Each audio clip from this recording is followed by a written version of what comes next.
Now, if the Home Secretary, Suella Braverman, measures her success in front pages, she's done well this morning. The Times, as well as the Telegraph, Mail and Express, have all picked up on her desire to take on the Met Police over the way they managed pro-Palestinian protests. There were marches in London, Birmingham, Belfast, Cardiff and Salford, many other places on Saturday, and police estimate there were 100,000 people at the London march. Footage appeared which showed a man at a smaller rally nearby shouting "Jihad, Jihad." Have a listen to that. What is the solution to liberate people in the concentration camp called Palestine? Jihad! What is Jihad! the solution? Jihad! Jihad! Jihad!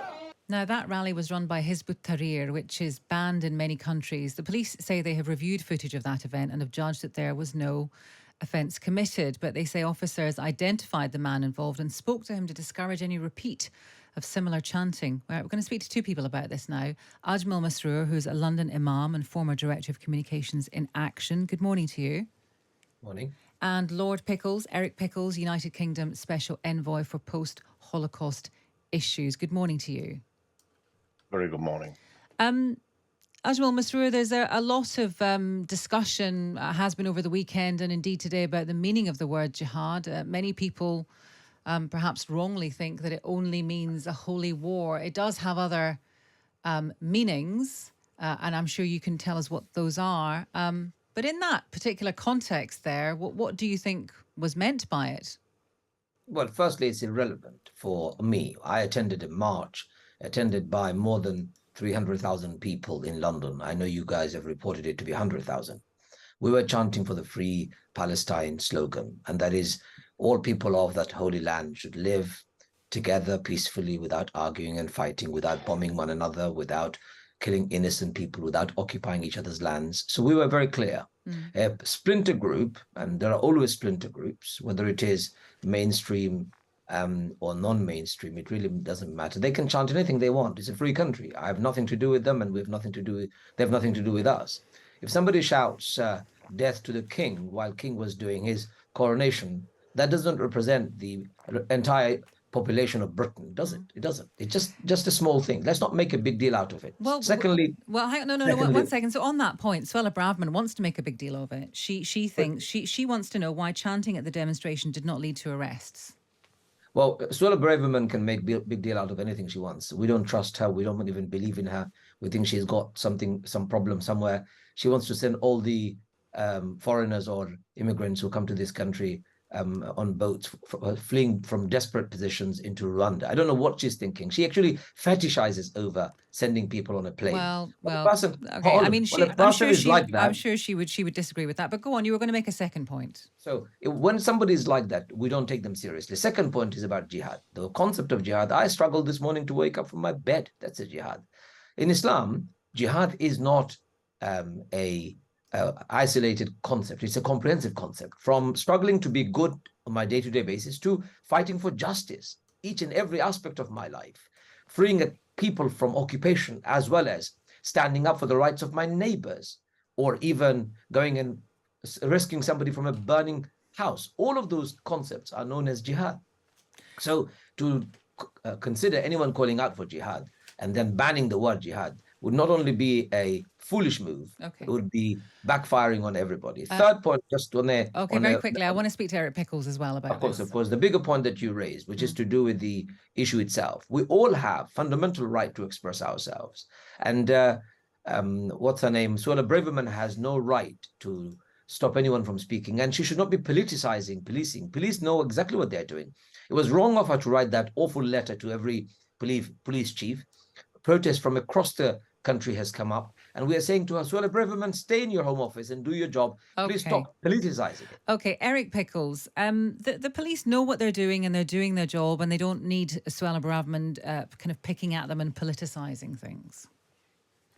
I suppose that the gentleman was saying it's jihad, but not jihad as we understand it. It's a different kind of jihad. I don't think it's unreasonable for the Home Secretary to have a discussion with the police. She can't direct them, but I don't think it's unreasonable to have a discussion. We've had two very large demonstrations in London and other parts of the country. It's had the effect that it's made a our Jewish community very frightened. I think it's vaguely, in fact, no, not vaguely. I think it's completely anti-Semitic to blame British Jews for what's happening in the Middle East, or to accept them to have any responsibility for it. And I'm very unhappy at the loose way in which the police looked at that. I think they need to look at their training, and I think they need to use CCT. I'm not wanting to put people in prison, but I do think people who make these kind of statements should, in the old-fashioned kind of word, have their collar felt, because it's not good. Well, That could so easily have broken. Just making this point. okay. That could so easily have broken out into violence, and I think good policing interferes before violence occurs. Well, I mean, there are some people who believe that it was good policing, obviously, and the Met Police, you will know themselves, have put out a statement. They say, "We reviewed the video from the Hizb ut-Tahrir protest in which a man can be seen to chant Jihad, Jihad. The word has a number of meanings, which they go on to explain. Specialist officers have assessed the video, haven't identified any offences. We've sought advice from the CPS, who've reached the same conclusion." What they're saying is that they understand that this kind of language can be difficult and divisive, but ultimately, if it's not within the remit of a law, if it's not a criminal offence, I'm not sure what else they can do. I mean, these are difficult issues. Yeah, of course, they're difficult issues. The police have to use their discretion, and I'm very impressed that the police have specialist officers and those who can identify different flags. But it doesn't, I think, in any way dilute what I'm saying, which is those marches were very intimidatory. Jewish people were denied being able to be in London. They're frightened. They're frightened about their schools. They're frightened about various other things. This kind of intimidation encourages those on the extreme to be emboldened. That's why we saw Jewish schools being attacked. So it's a wider problem that I'm talking about. I think that the normal understanding of the word jihad is one that Salman Rushdie faced.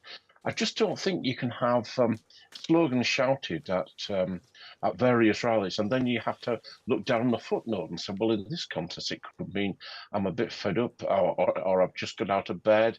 Well, but Eric Pickles, you know, be careful about your language. Yes, you do have to be careful about your language. Anyway. You have to be careful about your language, Eric Pickles, of course. But that is exactly what lawyers will do, is that they will check what a word actually means. There's no point arguing, I don't think, about specific words. What I want to ask you, Eric Pickles, before I go back to Ajmal, is you talked about some of these protests being intimidating towards the Jewish community, and some people have said that. But presumably you don't think that a pro-Palestinian, not pro-Hamas, a pro-Palestinian rally held in the UK is not per se intimidating or a bad thing, or do you? Well, we do know the organisers of the march, or some of the organisers of the march, had close contacts with Hamas. I think some of the slogans that we saw, I think some of the placards that we saw, I think some of the chants that we saw were intimidating, and I'm not sure that this should become a regular feature of our Saturdays in London. So, okay, Eric Pickles, I just want to check here with you. 4,000, according to the Health Ministry in Gaza, 4,651 Palestinians have died as a result of the retaliation from Israel to the horrendous attacks by Hamas. Are people able to go out on the streets and say, we don't want more people to die, or not? Well, I think if it was a little bit more equal, if there'd been some kind of understanding about having babies' heads decapitated or old people burnt alive, I think I'd be more sympathetic. You'll recall last July, there was an uprising against Hamas in Gaza that was ruthlessly put down. You will recall that they accidentally bombed a hospital in Gaza. You will recall that they're actively using their population as a human shield against them. I think if there was some equality, then it would be a good thing if people were saying, to Hamas, please let your people go to the south away from the fighting. Please ensure that you're not stealing their aid and using it for armaments or putting it into your own back pocket. Then yes, that will be a very good thing. It's just so one-sided. Okay. Ajmal Masroor, Eric Pickles is here is asking for some. Well, he's saying it's one-sided. What do you say to that? I don't know whether I should laugh or cry at Eric Pickles' statements. And unfortunately, some of what he said was bizarre. An example, children being beheaded has been disproven by everybody. Everybody is saying this is not true. Even Israeli Defense Force has said, look, we don't have any evidences for suggesting that. So for Eric Pickle, with his celebrated career, should know better. Secondly, of course, we are supporting the rights of people, innocent people, not to be attacked from all sides, whether it is Jewish or Christian or Muslim. And to suggest that Hamas or anybody else misfired and killed over 500 people in a hospital, again, it's ridiculous. It's preposterous. Over and over again, as recently as a couple of days ago, Channel 4 had done extensive research and proven that it was not done by any of those. It was an Israeli rocket that killed them.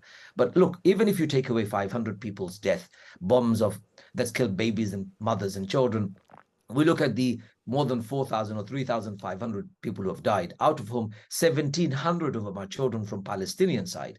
Every life matter, Asma, not just one life. It's not that Jewish life is more superior than the Muslim life. No, as far as I'm concerned, every life is sacred. It must be protected. And secondly, to suggest that protest in London somehow intimidates people of Jewish background from coming to London. Do you know where I live? My house and my street, every Saturday, every Friday, I have hundreds of my Jewish neighbors walking to the synagogue. I say good morning to them. I say hello to them. To suggest that they don't come to London, I live in London. And I saw many Jewish people in London while I was demonstrating 2 Saturdays over the last 2 weeks. Some of them actually joined us to say, not in our name. And that's what we're expecting from people like Eric Pickle and many other Jewish community leaders, as well as rabbis, to stand up and say, look, what Benjamin Netanyahu is doing is wrong, is killing indiscriminately. Israel has the right to defend itself, of course. So do the Palestinians have the right to resist if they're occupied. And we know they've been occupied since 1967. And their land has been stolen regularly. Their houses are destroyed. People are shot dead. Israeli settlers are constantly causing havoc in the West Bank area. The argument that Israel is fighting Hamas, okay, I understand Israel is fighting Hamas, but there is no Hamas in West Bank. And yet Israeli government and settlers are killing Palestinians on a regular basis, stealing their houses, destroying their land and their crops. And the final point I'd like to say, the only way forward, Asma, and to all of our listeners, is to have peace. And there will be no peace until Israel stops occupation. Okay, Ajmal, right. One point, very quickly there. You said that that Jewish people don't feel intimidated and they join you. No community is homogenous. The Muslim community is not homogenous, and neither is the Jewish community. And there are many Jewish people who do feel intimidated by what has gone on in Israel and some of the demonstrations. And the reason I know this is because they get in touch with us on a daily basis and text us their fears. So it's very simplistic to say that, everyone thinks A or B. That's not true. But it's also very simplistic to say Jewish people were intimidated because of those. Well, many people were.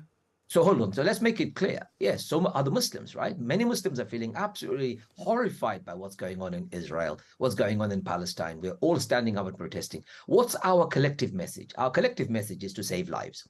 And if any government is going to behave in the way Israeli government has done, remember, Israel is a government.